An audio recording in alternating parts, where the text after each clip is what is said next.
So many horrible, horrible things said about me in 1 week. $38 million worth of horrible lies, but that's okay. It shows you how brilliant the public is, because they knew they were lies, and it was just really amazing to watch. And to get these kind of numbers where they call them immediately is just something very special. So I want to thank the public. I want to thank the people of Michigan. I want to thank the people of Mississippi. And it is such a great honor. And it's also really wonderful to have you at Trump National Golf Club. Jack Nicklaus did this. It's a Jack Nicklaus signature course, and it's a great, great resort and place. And we have a lot of our members here, I see. We love our members. Jack, by the way, Jack Nicklaus is a special man, and he did a special job, and we love Jack. And we have another special man, Paul O'Neill of the Yankees. Come, stand up, Paul. Paul. In fact, Paul, you originally come from Ohio, right? Oh, wow. Paul O'Neill of the Yankees. Hey, Paul, you come from Ohio? Do you endorse me? I love you. Thank you, Paul. Thank you. Wow. That's a great endorsement from Ohio. Thank you. He's great. It looks like he could go out there right now. So I just wanted to tell you that it was really an interesting week, an amazing week. I want to congratulate a lot of people, and including the candidates. I mean, this is not easy stuff. When you're doing this, it's pretty wild. And I must tell you, it's very, very important as a Republican that our senators and that our congressmen get reelected, that we put a good group of people together, that we keep the people that are there. We have some terrific people. Not all of them are on my side, but we have some terrific people. And it's very, very important. If we're going to be effective, it's very, very important. One of the things I'm most happy about is that the turnout has been just massive for every week. Now, whether it's South Carolina or any place. I mean, it started pretty much with New Hampshire, and it really, Iowa, no matter where you go, it's records. I think it's actually the single biggest story in politics today. It's what's happening at the booth, the tremendous number of people that are coming out to vote. Some of the states are getting, in fact, one has 102% increase over 4 years ago. It's amazing, 102%. On average, you're talking about probably more than 50. You're talking about millions and millions of people, whereas the Democrats are down 30, 35%. They're down from what they were. We're up by 50% and even more than that. You're talking about millions of people. So I actually think it's the biggest story in politics today. And I hope that the Republicans will embrace it. Don't forget, we have Democrats coming over, very importantly. We have independents coming over, and they haven't done that ever, probably ever. And with all of these people coming over, we're going to have something very, very special. If I win and if I get to go against Hillary, polls are showing that I beat her. And some of the polls have me beating her very easily, because when you take advantage, we will take many, many people away from the Democrats, and we'll take many, many people away that normally go Democrat as independents. And we're seeing that. We're seeing that. We had people come over here who have never voted Republican, who have never even thought about it, and they came and they voted Republican. And I'll tell you another group of people that I've seen, and I'll be signing autographs after a speech, and we'll be talking to people. And I've had many, many people say, and it was a beautiful thing to hear it, Mr. Trump, I'm 67 years old. Many people. I'm 67 years old. I've never, ever voted before. I've never come close to voting before. This is the first time I'll ever vote. And that's so amazing. It's so amazing. And they do it with such spirit, so it's really great. I want to thank the special interests and the lobbyists, because they obviously did something to drive these numbers. I mean, we're close to 50 and 40 and but I want to congratulate them, because to raise that much money that quickly is a pretty good feat, right? Do we agree? Now, many of them are my friends, but they just have to gamble. You know, they have to do it. I want to thank Paul Ryan. He called me a couple of days ago. He could not have been nicer. He was very encouraging, and I have great respect for Paul Ryan. Great respect. Ted Cruz is interesting because he's always saying, I'm the only one that can beat Donald Trump. You have to vote for Donald Trump, and you're going to vote for Donald Trump, and you're going to be miserable. You have to vote for me. But he says he's the only one that can beat Donald Trump. And I've heard it so many times. And I said, but he never beats me. I mean, take a look. He never beats me. Meaning he rarely beats me. The fact is that we're going to do well. Ted is going to have a hard time. When he gets to certain states, he's going to have a hard time. One of the things we do is we get up to New York. I'm going to do great. We get to New Jersey. I'm going to do great. Chris Christie's here someplace, and the governor of New Jersey, great prosecutor. I watched what he did to Marco. Where's Chris? He's around here somewhere. And great prosecutor, and he's and really, when he came and called and he said, I've seen this, it's an amazing thing, it's a movement. Many people have called it a movement. I mean, 4 covers in the last 3.5 months on Time Magazine. I mean, many people have called it a movement. And part of that movement's what I said before. I mean, it's the people want to be involved. So when Chris called, and when Sarah Palin called, and when Jerry Falwell Jr. called, and when Joe Arpaio called, I mean, you know, when Joe Arpaio of Arizona calls, that Trump is tough on the border, okay? And I don't want to be tough. I want to be fair. But we're going to have borders again, folks. We're going to have borders. We're going to have the wall. We're going to have borders. And people are going to come to the country, and they're going to come into the country, and they're going to be very happy, but they're coming in legally. They have to come in legally.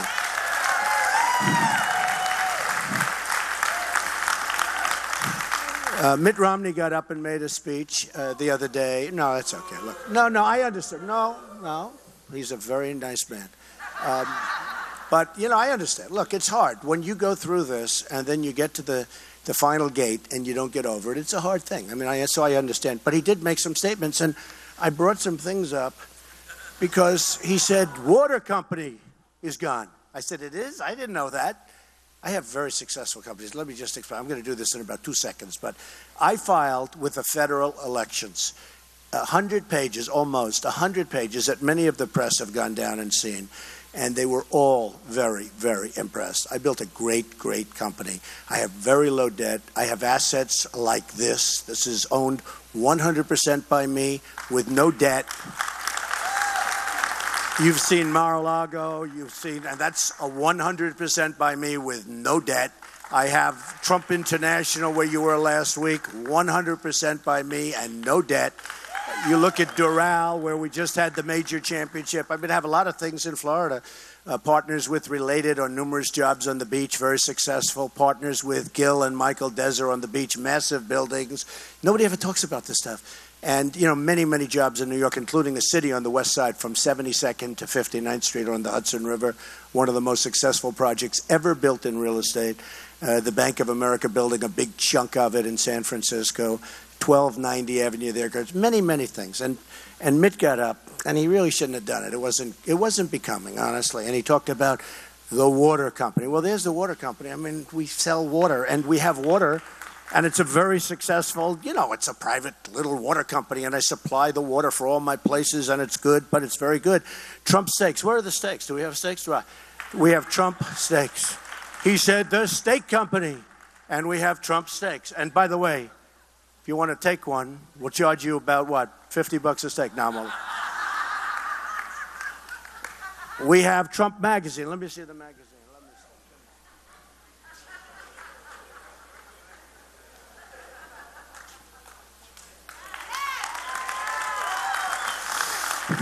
He said, Trump Magazine is out. I said, it is? I thought I read one 2 days ago.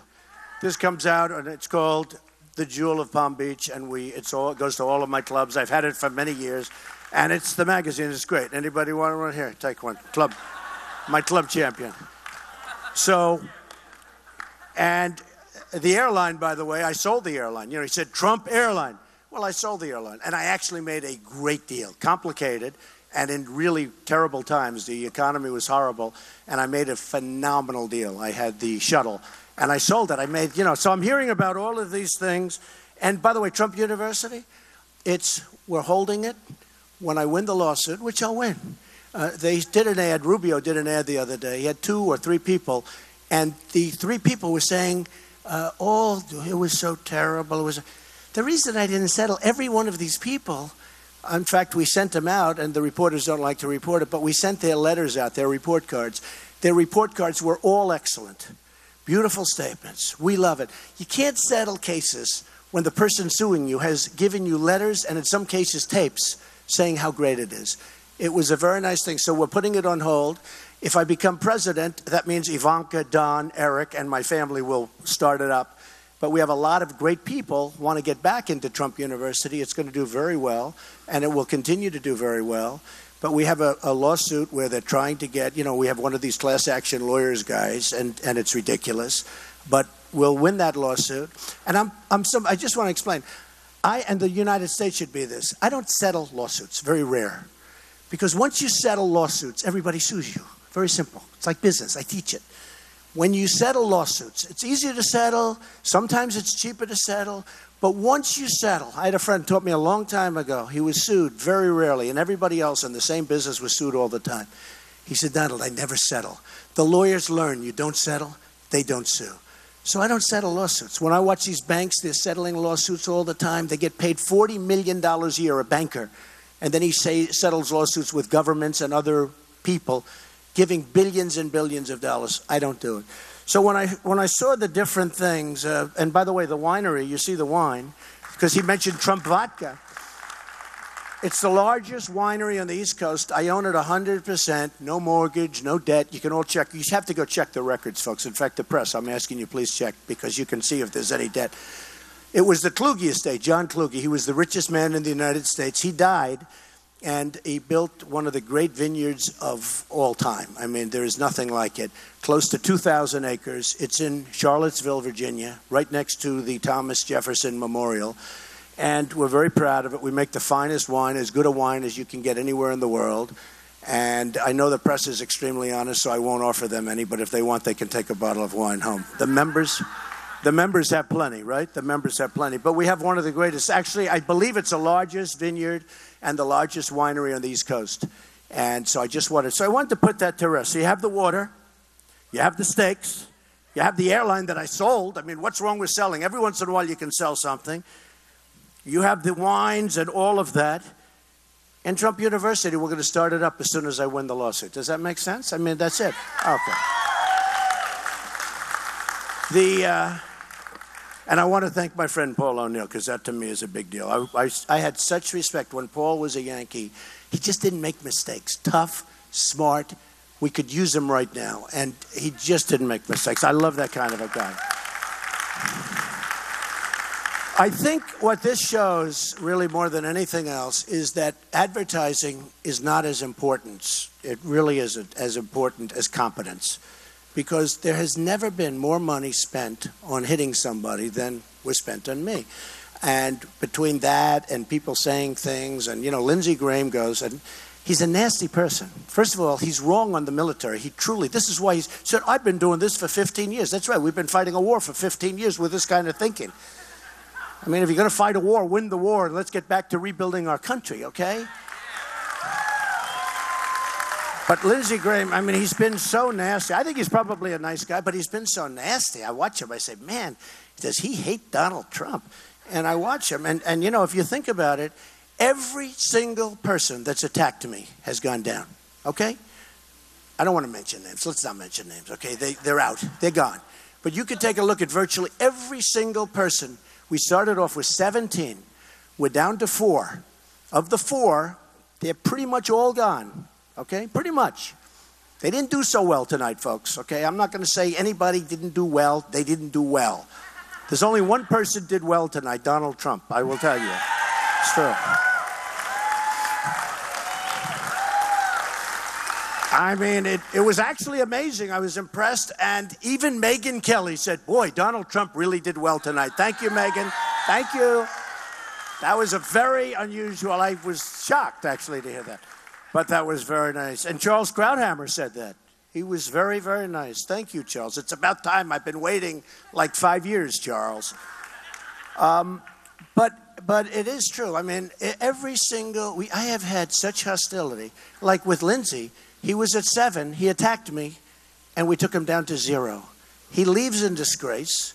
He then goes to his own state, and they do a poll in South Carolina. He endorses somebody else, and the poll in South Carolina has me at 47, him at 2, and he's a sitting senator. And then he went down from there. And you know what? I don't like to bring it up, but I tell you, it's enough, Lindsey. Just relax, go home, relax for a little while. Everyone knows you take this big defeat, and the problem is the press never calls them out. They go to this horrible defeat, and then they go and they start immediately on the attack, and it's like he never ran and made a fool out of himself. You know, at what point do you call people out? So I call people out. But it is true. They've attacked me viciously, and every single one who's attacked me is gone. And I'm very proud of that because that's what we should have for our country.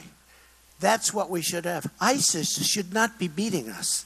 We don't win anymore. We don't win with our military. We don't win with health care. We don't win with anything. And we should be in a position where ISIS is dictating terms. And, you know, the other day at one of the debates, the one before last, they asked Ted, Lion Ted. I call him Lion Ted.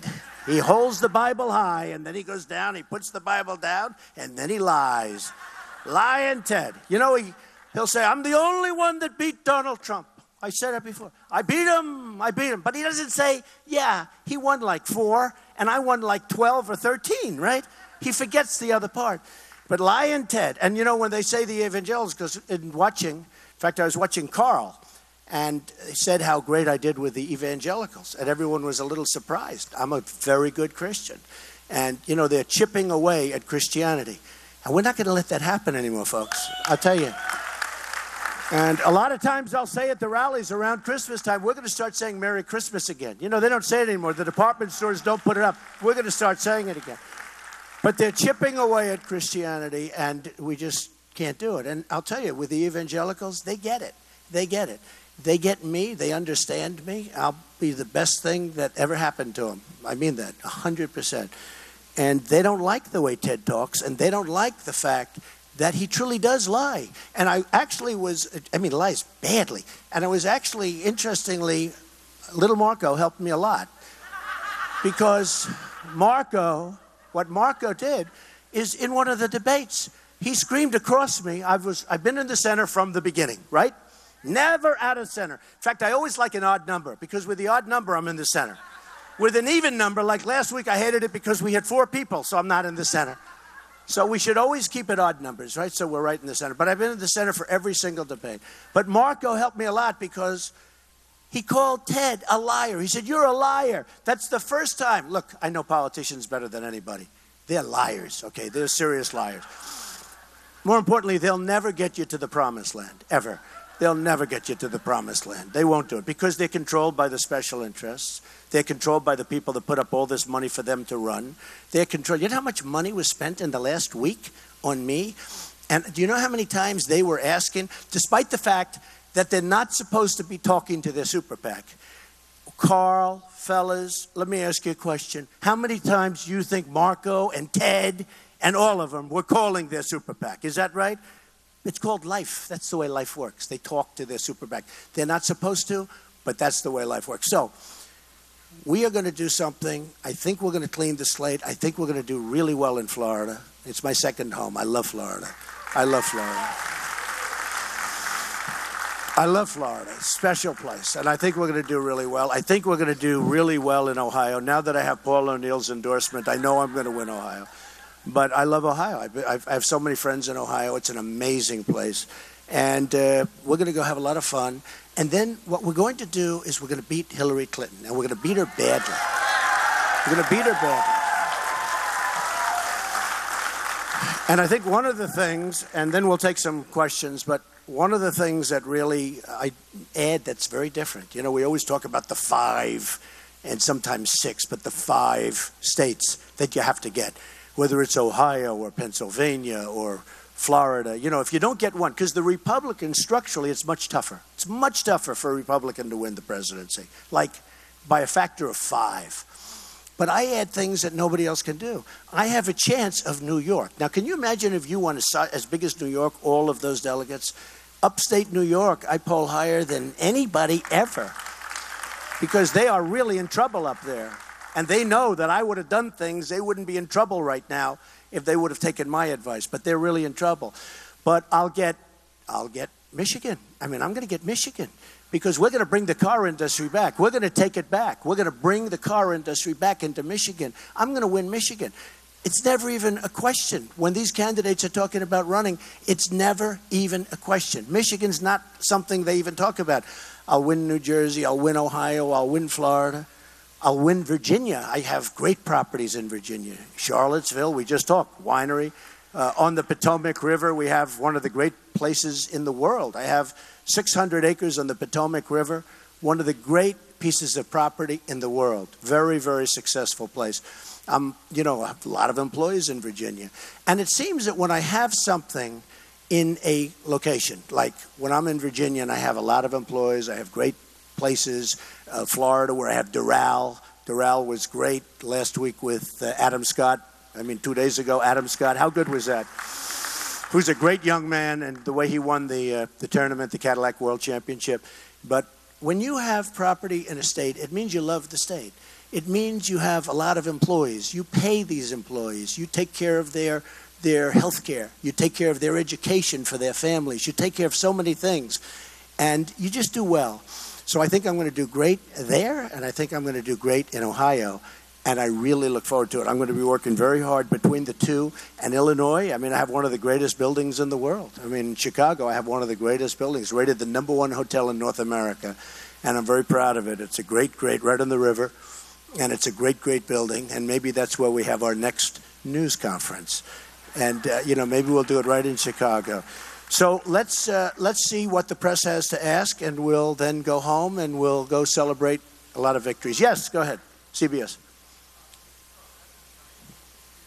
Republican nominee, and we now focus most of your rhetoric against Hillary Clinton, not Senator Marco Rubio or John. No, I don't really, because you have to win. I know how to win. I've won. These people will tell you, have I won many club championships? Stand up. Stand up. Stand up. Have I won many club championships? Does Trump know how to close? Believe it or not, it's not so different. Winning is winning. You got to be, not easy to win club championships, believe me. And I'm not talking about with strokes. I'm talking with no strokes. But the fact is that I like to close things out. So until the last person is gone. Again, we started with a field of 17, and now we're down to 4.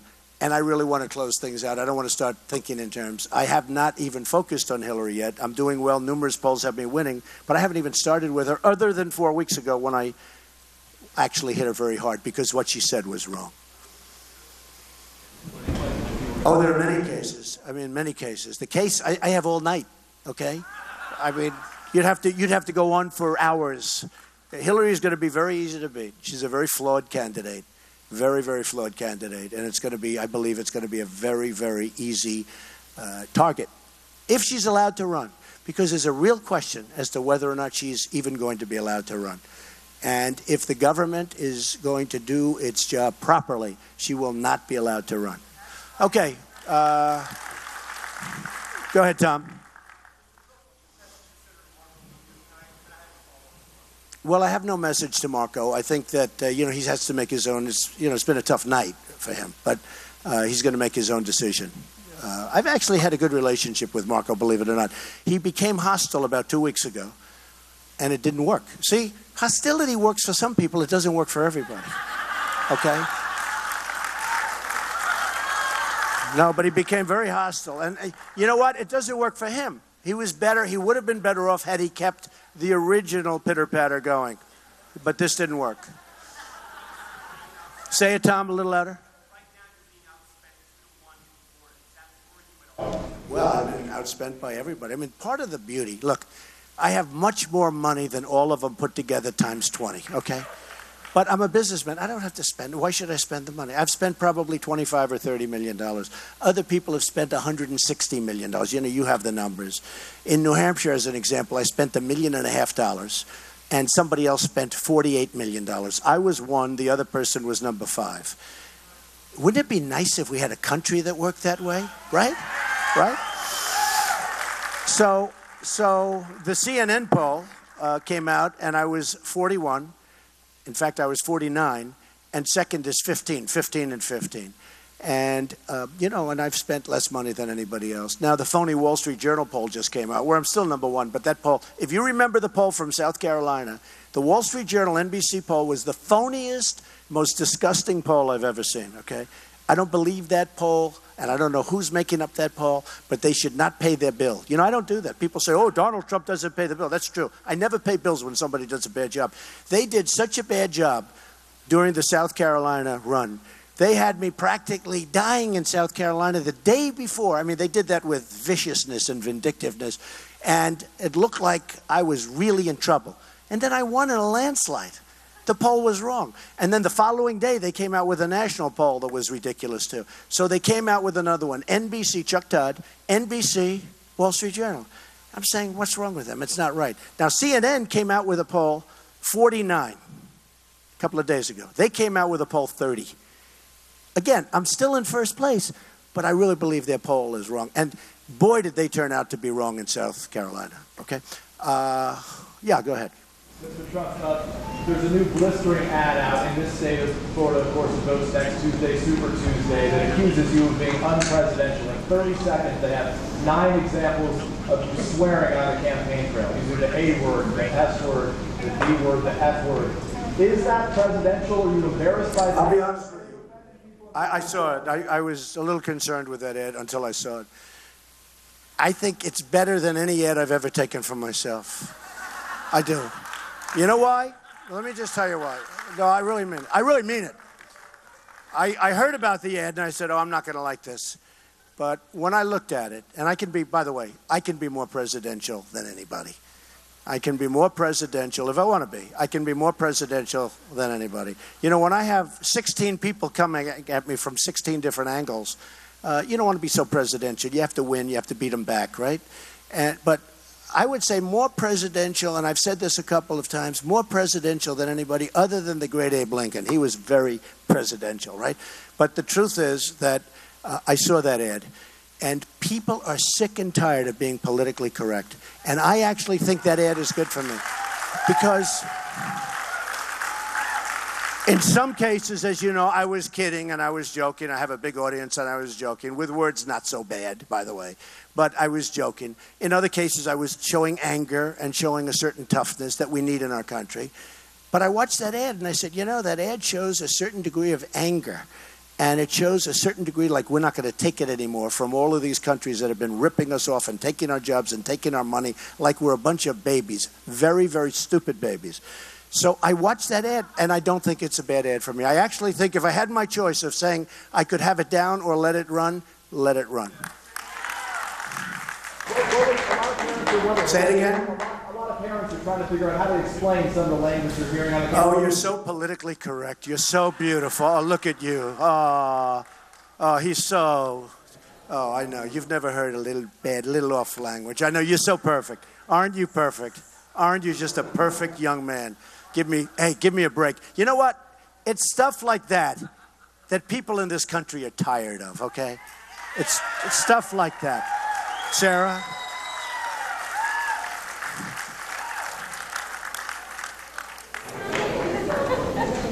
Say it again, Sarah, a little louder.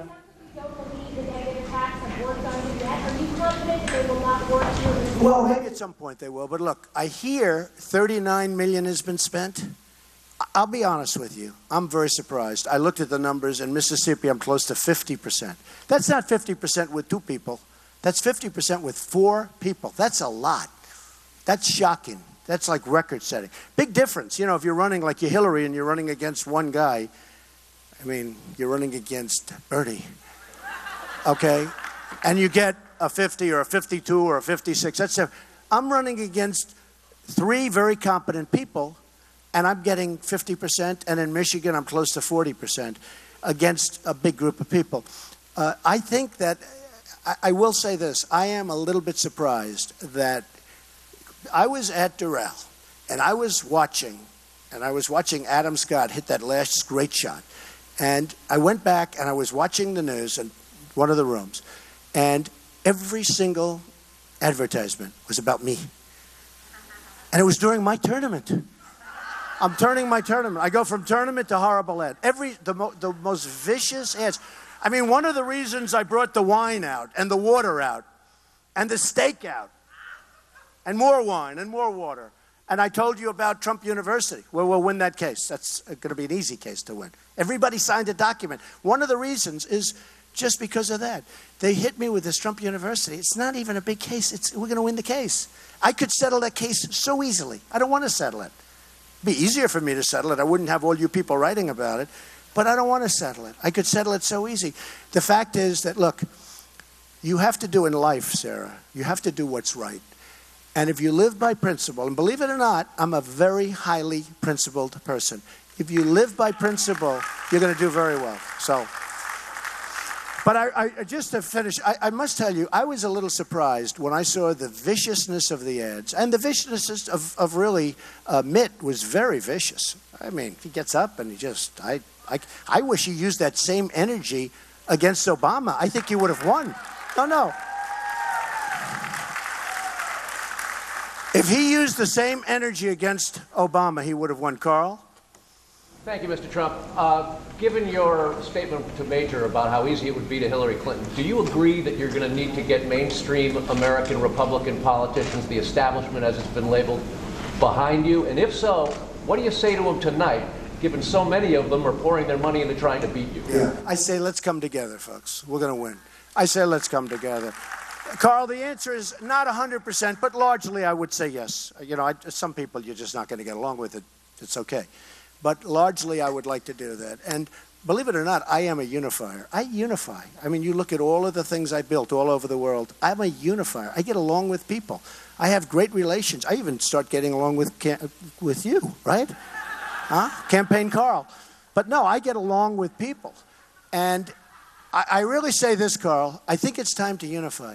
We have something special going in the Republican Party, and unfortunately, the people in the party, they call them the elites, or they call them whatever they call them, but those are the people that don't respect it yet. We have millions and millions of people, I discussed it before, we have millions and millions of people coming up and voting, largely for me, in all fairness, but for other people also. And Carl, you know this because I've seen you report on it. It's a record. It's a record. It's never happened before. In 100 years, what's happening now to the Republican Party has never happened before. And the people in the party, whether you call them establishment or not, you can call them anything. I don't know if there is such a thing as the establishment, frankly. But whether you call them the establishment or not, they should embrace it. They should. You know, the Democrats would love to have what's happening. I have friends on the other side. They say, boy, would we like that to happen. You know, Carl, they're down 35%. There's no spirit there. Whereas we're way up with millions of people. So what I say to the Republicans is embrace it. We will win the election easily. As you just described, Mitt Romney and Lindsey Graham, in your words, have been attacking you viciously. Yeah. And how can you win them back? And do you think they're necessary? Or I don't know that you have to win everybody. When you say that it's something that hasn't happened in 100 years, are you changing the Republican Party? Are you reforming the Republican Party? And if so, how do you assure conservatives that it's not in the wrong direction in their view? Right. Okay, let's talk about that because it's so interesting. I'm not really changing the Republican Party because I'm actually a conservative, but I'm a common sense conservative. Look, nobody's more conservative than me on energy independence. Okay, I've been talking about it for years. Nobody's more conservative than me on the military. Nobody's more conservative than me on taking care of our great veterans who are being absolutely maligned. Nobody's more conservative than me on health care, where we're going to repeal and replace Obamacare, and on Common Core, where we're getting rid of it, and on budgets, where whether it's the penny deal, there are so many different things, but we'll straighten out our budgets. Carl, we owe $19 trillion. We're going to start paying off debt. And we're not going to pay it all off that quickly, and nor do we have to. But we have to start bringing it down to a level that's sustainable because we're going in the wrong direction. So, and certainly nobody is more conservative than me on the border. The one thing I guess people could say is that on trade, I am a free trader, believe it or not, but I'm also a smart trader. We cannot let China, and I like China, they're wonderful, but their leaders are too smart for our leaders. I like China. I do great with China. The Bank of America building, other building, I have because of China. In a war, we fought. But I will tell you, nobody nobody is more conservative actually on trade. The problem I have is you have people that are in National Review, and they're eggheads. They're just eggheads. They have no common sense whatsoever. No common sense whatsoever. It's not free trade when China charges tax to get our product in, and they don't let our product in anyway, and yet they take their product and they just send it to us like nothing. We have a trade deficit with China of $500 billion a year. We have a trade deficit with Japan of over $100 billion a year. We have a trade deficit with Mexico. That's why Mexico is going to pay for the wall. $58 billion a year, 100%. It's 100%. You know, these guys come up that I'm against, and they say, you're not going to get Mexico to pay for the wall. I said, of course I am. We have a trade deficit with Mexico of $58 billion a year. The wall's going to cost $10 billion. You tell me I can't make that deal? That's an easy deal. So the only thing, Carl, because I love the question, but the only thing I can say that some people would say I'm not conservative is trade, but that's because I want fair trade, okay? I want free trade, but free trade, you have to have smart people on both sides, and we don't have smart people on our side. So I want fair trade. It's got to be fair trade, or as you would say, fair and balanced trade, okay? As they would say at Fox. Okay. Jeremy, go ahead. I actually want to ask you about trade. So staying on that topic, that's kind of one of the key planks of your campaign has been this idea of having fair trade. Very important. You've talked about how the U.S. is getting killed by countries like China and Mexico, and just now you talked Destroyed. Right. But of course, there are some benefits to free trade in the U.S. American consumers benefit from cheaper goods, for example. Yeah. If you increase tariffs, if you put these 35% tariffs on countries like China... You know what? Okay. I know what you're going to say, Jeremy. Let me just... I can't, because nobody's listening to you, Jeremy, okay? Nobody ever listens to you. Let me just explain. The problem that we have with trade, Jeremy, let me just tell you, is we have people on the other side that are grandmasters at monetary manipulation, at currency manipulation. They're manipulating their currency to such an extent that our companies cannot compete with other companies in other nations. They just can't compete.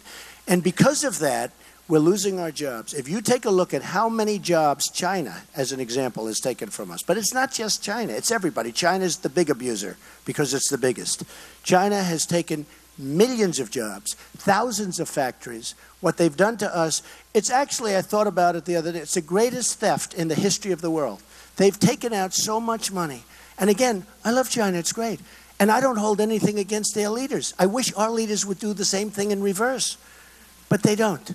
And we cannot continue, hey look, I won Michigan and I went up there and these people are incredible people. You take a look at some of the factories that have been abandoned there, where they moved into Mexico. You take a look at, as an example, in Chicago, where you have Nabisco moves its big plant. They're closing their plant. They're moving to Mexico. Ford building a $2.5 billion factory, cars, in Mexico.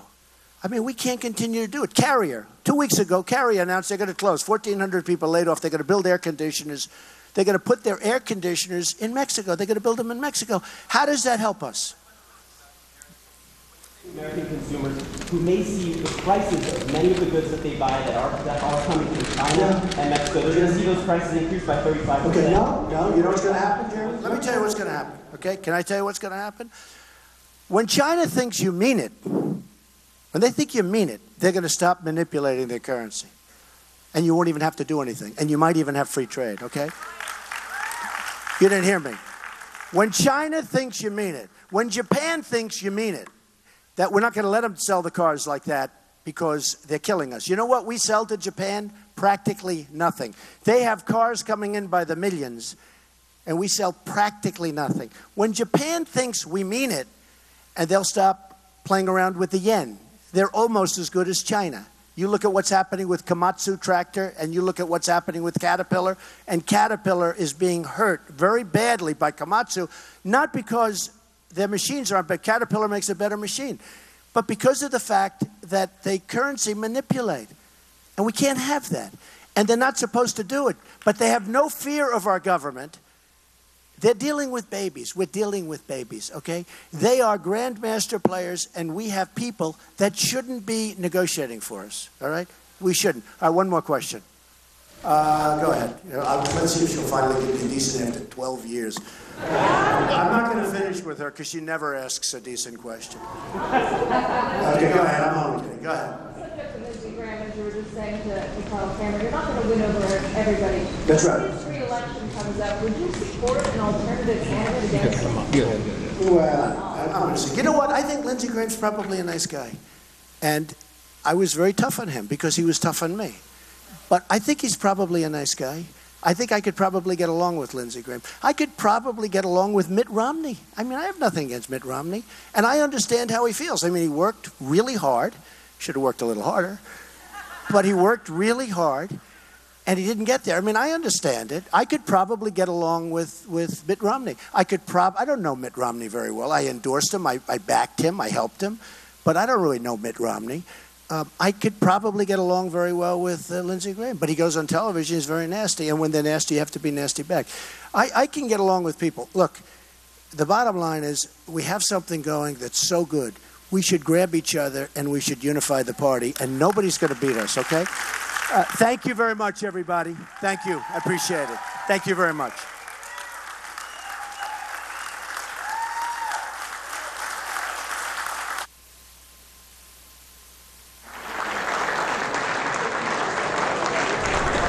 At the Trump Resort in Jupiter, Florida, Donald Trump, a winner tonight both in Mississippi and in Michigan. We're keeping an eye on the results. Also a close race on the Democratic side where Hillary Clinton is now behind Senator Bernie Sanders. We'll watch the scene in Jupiter, Florida. In just a moment, we'll take you live to Columbus, Ohio, where Ohio Governor John Kasich coming in second in the Michigan primary and keeping a close eye on the results next week.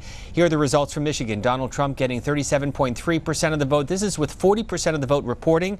Governor Kasich coming in second at 25% of the vote, and Senator Ted Cruz a close third, and Marco Rubio coming in fourth. On the Democratic side, Senator Sanders at 51.6% in the Michigan Democratic primary. Hillary Clinton is behind at 46%.